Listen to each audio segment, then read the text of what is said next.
Chapitre 6 – La petite hutte. Quand ses camarades réapparurent avec leurs armes, ce nigaud de Laguigne posait triomphalement près du corps de Wendy. Trop tard! J'ai tué le Wendy. Comme Peter va être content de moi. Cria la fée Clo au-dessus de leur tête avant de disparaître. Mais nul ne l'entendit. Les garçons entouraient Wendy et, tandis qu'ils la contemplaient, un silence terrible tomba sur la forêt. Si le cœur de Wendy avait battu, ils auraient pu l'entendre. La plume fut le premier à prendre la parole. Ce n'est pas un oiseau. Je crois que c'est une dame. Une dame? Et nous l'avons tuée. Tous ôtèrent leur bonnet. Maintenant je comprends. Peter nous l'amenait. Et de désespoir, il se laissa tomber par terre. Une dame qui se serait enfin occupée de nous. Et nous l'avons tuée. Tous étaient désolés pour Laguigne, mais plus encore pour eux-mêmes. Et quand il fit un pas vers eux, ils s'écartèrent de lui. Son visage était tout pâle, mais une dignité nouvelle émanait de sa personne. Oui, c'est moi qui l'ai tué. Quand des dames viennent me visiter dans mes rêves, je leur dis « Petite maman, jolie maman ». Et quand enfin l'une d'elles vient pour de bon, je la tue. Il s'éloigna lentement. « T'en vas pas !» Je le dois, j'ai trop peur de Peter. À ce moment crucial, ils entendirent un son qui fit bondir leur cœur dans leur poitrine. Le cocorico de Peter. C'était sa façon habituelle d'annoncer son retour. Cachons-la! Ils entourèrent promptement Wendy. Mais Laguigne restait à l'écart. Le chant victorieux retentit à nouveau et Peter vint se poser devant eux. Salut les gars! On lui rendit machinalement son salut, puis le silence retomba. Peter fronça le sourcil. C'est ainsi que vous m'acclamez, quel enthousiasme! Les garçons ouvrirent la bouche, mais pas un bravo n'en sortit. Dans sa hâte de leur conter la glorieuse nouvelle, Peter passa pour une fois sur l'offense. Une prise sensationnelle, camarades! Je vous ramène enfin une mère! De nouveau le silence, à l'exception du bruit sourd que fit Laguigne en tombant à genoux. Vous ne l'avez pas vue? Elle volait pourtant dans cette direction. Mon Dieu! Oh, jour funèbre! Laguigne se releva. Peter, je vais te la montrer. Les autres voulurent encore la cacher, mais il les repoussa. Écartez-vous, les jumeaux, que Peter voie. Ils reculèrent donc, afin que Peter puisse voir. Il regarda un moment. Puis rien, il ne savait que faire. Elle est morte? Ça lui fait peut-être peur d'être morte. Il pensa d'abord à décamper de là, d'une manière comme qui dirait comique, et à n'y plus jamais remettre les pieds. Et les autres l'auraient imité de bon cœur. Mais il y avait une flèche. Peter la retira du cœur de Wendy et la brandit face à la bande. À qui est-ce? À moi, Peter. Aux mains ignobles. Peter leva la flèche comme un poignard. Laguigne ne broncha pas. Il se découvrit la poitrine. Frappe, Peter. Frappe juste. Par 2 fois, Peter brandit la flèche. Par 2 fois, sa main retomba. Je ne peux pas. Quelque chose retient ma main. Tous le regardèrent avec surprise, sauf Bonzig, qui heureusement regardait Wendy. C'est elle! La dame Wendy! Regardez son bras! Incroyable mais vrai, Wendy avait levé son bras. Bonzig se pencha vers elle et écouta avec vénération. Pauvre Laguigne. Je crois qu'elle vient de dire « Pauvre Laguigne ».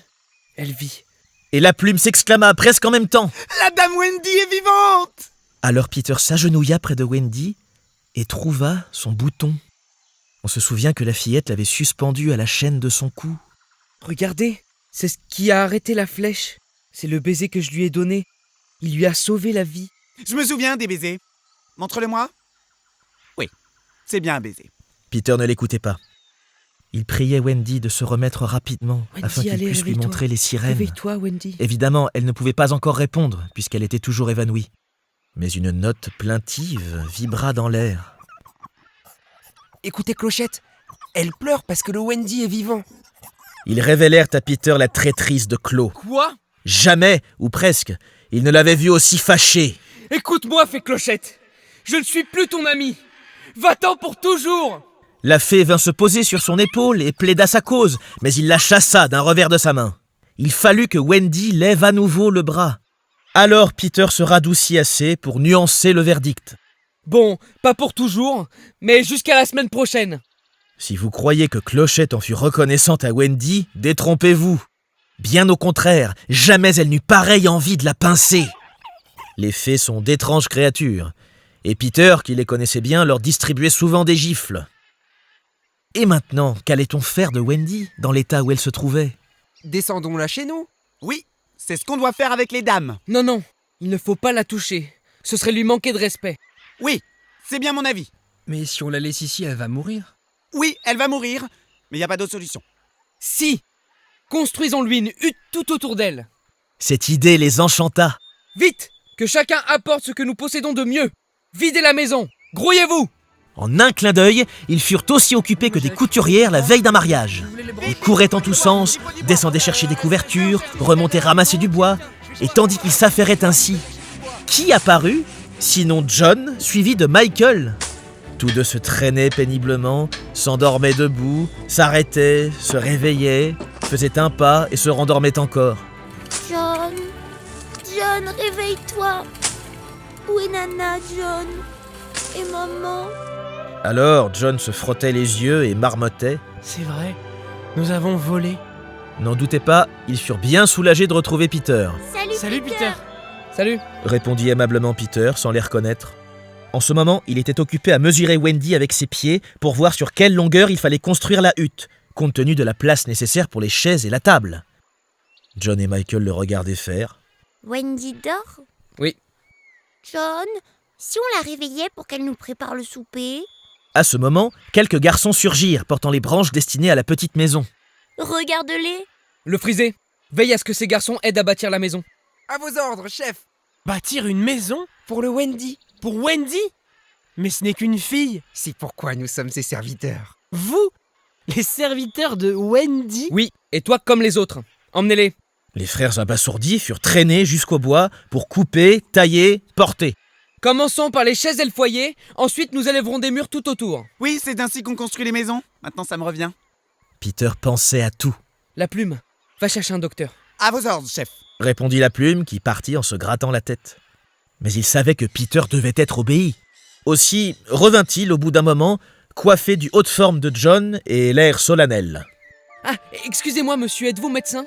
Ce qui le distinguait des garçons en pareille occasion, c'est que les autres savaient qu'on faisait semblant, alors que pour lui, le jeu et la réalité étaient tout un. Cela présentait parfois quelques inconvénients, surtout lorsqu'on devait faire semblant d'avoir déjà dîné. Et si l'on voulait sortir du jeu, Peter vous tapait sur les doigts. Oui, Oui, jeune homme, je suis médecin. Répondit donc la plume, assagie par de douloureuses expériences. S'il vous plaît docteur, il y a une dame qui est couchée, elle est gravement malade. La dame reposait à leurs pieds, mais la plume eut la finesse de ne pas la voir. Tut. Où est-elle couchée? Là-bas dans la clairière. Je vais lui mettre un morceau de verre dans la bouche.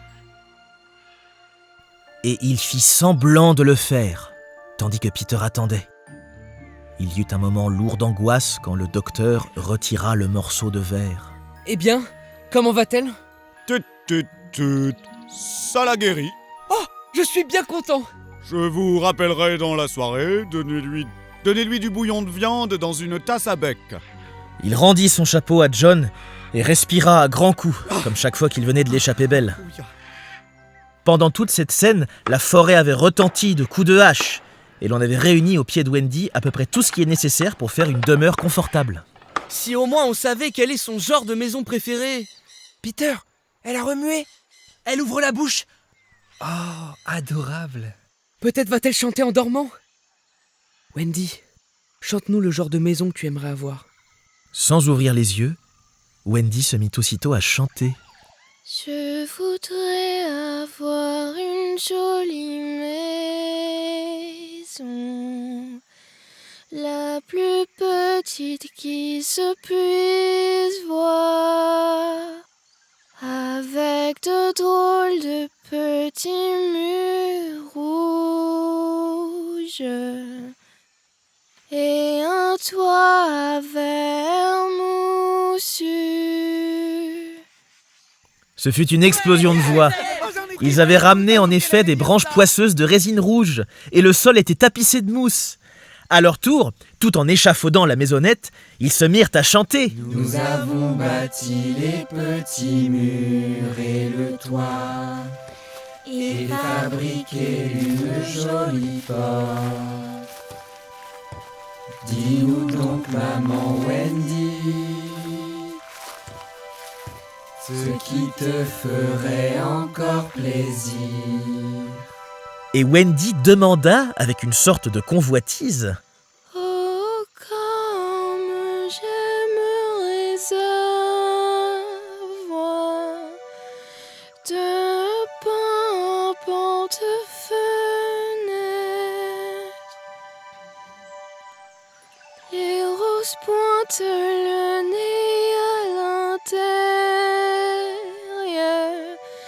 et des bébés qui passent la tête dehors. » En un clin d'œil, les fenêtres furent prêtes, avec de grandes feuilles jaunes en guise de volets.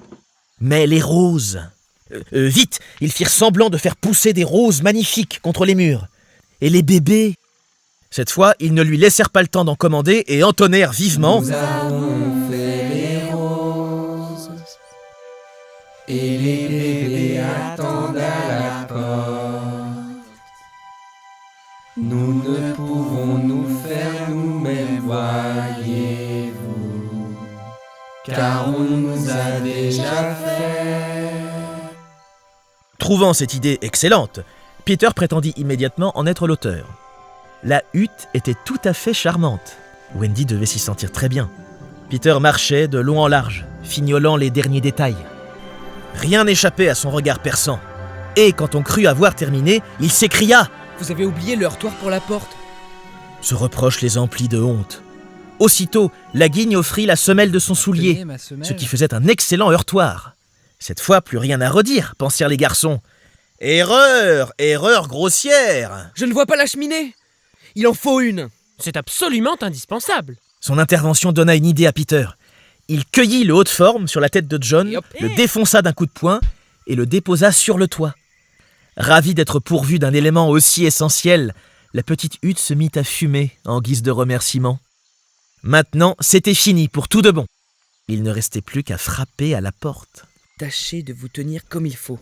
La première impression est décisive. Heureusement, ils ne songèrent pas à lui demander ce qu'était cette première impression, tant ils étaient occupés à arranger leur mise. Peter frappa poliment. La forêt se taisait. Les enfants perdus retenaient leur souffle. Seul Claude, la rétameuse, ricanait du haut de sa branche. Quelqu'un allait-il répondre, se demandaient les garçons. Et si c'était une dame, à quoi ressemblerait-elle ? La porte s'ouvrit et une dame parut sur le seuil. C'était Wendy. Tous ôtèrent leurs bonnets. Elle avait l'air très étonnée, mais c'est bien ce qu'ils espéraient. Où suis-je ? Naturellement, la plume retrouva le premier l'usage de sa langue. Dame Wendy, c'est pour vous que nous avons bâti cette maison. Dites qu'elle vous plaît. L'exquise, la délicieuse petite maison. Et c'était exactement les mots qu'ils attendaient. Et nous sommes vos enfants. Tous s'agenouillèrent et, lui tendant les bras, Oh, Dame Wendy, soyez notre mère à tous. Dois-je accepter ? C'est affreusement tentant, bien sûr. Mais je ne suis qu'une petite fille, voyez-vous, je manque d'expérience. Ça n'a aucune importance. dit Peter, comme s'il était seul à connaître à fond ce problème dont en réalité il ignorait tout. Ce qu'il nous faut, c'est quelqu'un qui ait l'air maternel. Oh, je crois que je ferai l'affaire. Nous l'avons vu au premier coup d'œil. Très bien, je vous promets de m'appliquer. Allons, vilain garçon, entrez tout de suite dans la maison. Je suis sûre que vos pieds sont trempés. Et avant de vous mettre au lit, j'aurai tout juste le temps de vous raconter la fin de Cendrillon. Ils se ruèrent à l'intérieur de la hutte. Vous vous demandez comment ils pouvaient tous tenir là-dedans, mais il est possible de s'entasser comme nulle part au pays de l'imaginaire. Et ce fut la première des joyeuses soirées qu'ils allaient passer en compagnie de Wendy. L'histoire finie, elle vint les border dans le grand lit de la maison souterraine et dormit elle-même dans sa petite maison. Cette nuit-là, Peter, sabre au clair, monta la garde devant sa porte, car on entendait dans le lointain les pirates qui bambochaient et les loups qui rôdaient. Comme elle avait l'air calme et bien protégée, la petite hutte de Wendy, avec sa lumière filtrant à travers les volets, sa cheminée fumant élégamment, et Peter montant la garde sur le seuil. Au bout d'un moment, il s'assoupit, et les fées qui s'en revenaient de la fête durent escalader son corps d'un pas chancelant. S'il s'était agi d'un quelconque garçon perdu, elle l'aurait méchamment puni d'encombrer ainsi le chemin la nuit. Mais, comme c'était Peter, elles se contentirent de lui tirer le nez et poursuivirent leur route.